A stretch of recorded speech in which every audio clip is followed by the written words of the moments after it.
دوستو اپنی منزل تک پہنچنے کے لیے ایک عقاب کی طرح سوچو، ایک طوطے کی طرح نہیں، کیونکہ طوطا صرف باتیں کرتا ہے اور اپنے خوبصورت رنگوں سے لوگوں کا دل لبھاتا ہے، اور وہ کبھی بھی اونچی اڑان نہیں بھر سکتا کیونکہ اس کی سوچ ہی نہیں ہوتی ایک اونچی اڑان بھرنے کے لیے۔ اس کے مقابلے میں ایک عقاب خاموش رہتا ہے اور شور نہیں مچاتا اور اتنی اونچی اڑان بھرتا ہے کہ آسمان کا سینہ چیر دیتا ہے۔ آخر اس میں اتنی ہمت اور طاقت کیسے آ جاتی ہے کہ وہ اتنی بلندیوں تک پرواز کرتا ہے، اور اس کے ذہن میں ایسا کیا ہوتا ہے کہ وہ کنگ آف برڈز کہلاتا ہے؟ تو دوستو ایک بات یاد رکھیں کہ عقاب ہمیشہ اکیلا پرواز کرتا ہے اور بہت ہی بلندی پر اڑتا ہے، اور ایک ایگل کو دیکھنے کے لیے آپ کو اپنا سر اوپر اٹھانا ہی پڑے گا۔ عقاب ہمیشہ اکیلا ہی اڑتا ہے، آپ کبھی بھی اسے چڑیوں اور کووں کے ساتھ اڑتے نہیں دیکھیں گے، اور نہ ہی کبھی کسی درخت پر کسی کوے کے ساتھ بیٹھا دیکھیں گے۔ تو شاہین ہے کر بسیرا پہاڑوں کی چٹانوں پر، تو ایک شاہین کا بسیرا ہمیشہ اونچے اونچے پربت ہی ہوتے ہیں۔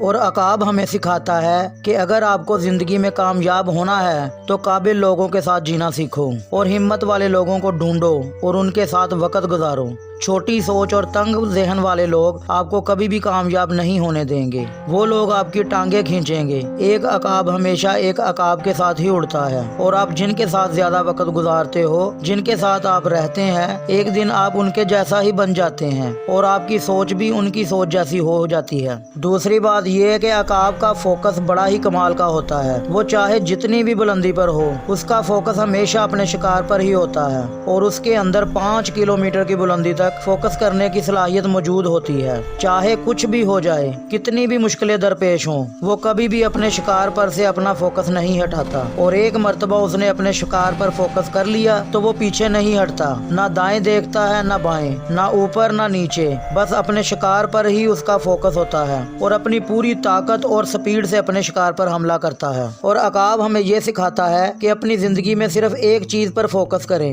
بس ایک چیز، ایک وقت میں صرف ایک کام کریں۔ سب کچھ ہی اہم ہوتا ہے اور سب کچھ ہم کو اہم ہی لگتا ہے، ہم کو صرف ایک فیصلہ کرنا پڑے گا اور سلیکشن کرنا پڑے گی کہ پہلے نمبر پر کیا کرنا ہے اور دوسرے اور پھر تیسرے نمبر پر کیا کام کرنا ہے۔ پھر ایک کام کو ڈیسائیڈ کرنے کے بعد اپنی پوری طاقت اور پوری صلاحیت اس کام کو کرنے پر لگا دیں اور محنت کریں، چاہے کوئی بھی رکاوٹ آئے اور کتنی ہی مشکلیں آئیں، ان کا سامنا کریں، کبھی بھی ہمت نہ ہاریں اور حوصلہ نہ چھوڑیں، تو یقیناً اللہ آپ کو کامیابی سے نوازے گا۔ تو دوستو عقاب اپنے سے کئی گنا باری شکار کو بھی دیکھ کر گھبراتا نہیں، بس ایک بار سوچ لیا تو شکار لازمی ہے، پھر وہ چاہے سمندر کی مچھلیاں ہوں، خرگوش ہوں، بکری یا پھر ہرن، وہ اس کو اپنے مضبوط اور طاقتور پنجوں میں جکڑ لیتا ہے اور اس کو اٹھا کر لے جاتا ہے، چاہے اس کا وزن بھاری ہو یا پھر سائز میں بڑا ہو۔ وہ ہمت نہیں ہارتا اور سائز اور وزن کو نہیں دیکھتا، بس اپنا شکار دیکھتا ہے۔ اور عقاب کی اس سوچ سے ہمیں یہ سیکھ ملتی ہے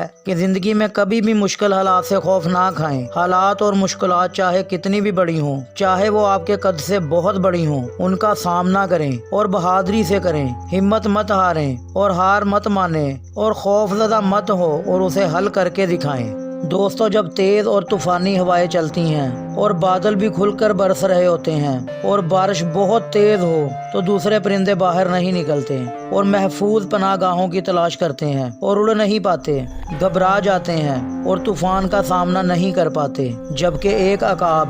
ہمیشہ طوفان کی اور تیز ہواؤں کی تلاش میں رہتا ہے، اور جب وہ دیکھتا ہے کہ تیز ہوائیں چلنا شروع ہو گئی ہیں اور بادل اکٹھا ہو رہے ہیں تو وہ بہت زیادہ ایکسائٹڈ ہو جاتا ہے اور یہ اس طوفان کی طرف اپنا سفر شروع کر دیتا ہے، جہاں دوسرے پرندے ڈر جاتے ہیں اور گھبرا کر اپنے گھونسلوں میں چھپ جاتے ہیں۔ یہ اس طوفان کے اندر گھس جاتا ہے اور یہ ان طوفانی ہواؤں کو استعمال کرتا ہے اور اونچا اڑنے کے لیے اور زیادہ بلندی پر جانے کے لیے۔ عقاب سے ہمیں یہ سیکھنے کو ملتا ہے کہ اگر کوئی مصیبت ہم پر آ جائے تو گھبرانا نہیں ہے، اس سے ٹکرا کر اسے ہرا کر ہم بلندی پر پہنچیں گے، اور مشکلیں تو اس لیے آتی ہیں کہ وہ ہم کو اور زیادہ کامیاب کریں اور ہم کو اور زیادہ مضبوط بنا کر جاتی ہیں۔ اور عقاب جب بوڑھا ہو جاتا ہے تو زیادہ بلندی پر اڑ نہیں پاتا، اس کے پر کمزور اور وزنی ہو جاتے ہیں جو اس کا بوجھ نہیں اٹھا پاتے، اور اس کی چونچ ٹیڑھی ہو جاتی ہے اور پنجوں کے ناخن گھس جاتے ہیں، اور شکار کرنا